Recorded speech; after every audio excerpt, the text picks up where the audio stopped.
இந்த டிமென்ஷியா நோய் இல்லை மறதி நோயை பற்றி நம்ம பார்க்கும்போது அதில் one of the important features வந்து சேஞ்சஸ் இன் பிஹேவியர். இந்த சேஞ்சஸ் இன் பிஹேவியர் ஏன் வருது அப்படின்னு நீங்கள் பார்த்தீங்கன்னா, எனக்கு இப்போ வந்து இந்த மாதிரி இந்த ஒரு ஃபோன் எங்கே வச்சேன்னு ஞாபகம் இல்லை ஃபோன் இருந்ததே எனக்கு ஞாபகம் இல்லை. நான் என்ன நினைப்பேன், யாரோ திருடிட்டாங்க அப்படின்னு நினைப்பேன். So I start suspecting other people. ஓகேங்களா, சந்தேகம் வந்துடும் எனக்கு மற்றவங்கள சுற்றி.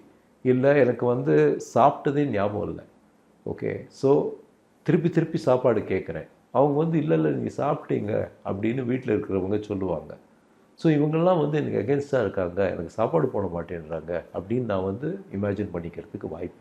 என்னை சுற்றி இருக்கிற சந்தர்ப்ப சூழலில் ஏதோ ஒன்று நடந்ததுன்னா அது வந்து எனக்காக தான் ஏதோ யாரோ பண்ணுறாங்க அப்படின்னு நான் வந்து சஸ்பெக்ட் பண்ணுறதுக்கு வாய்ப்பு இருக்குது.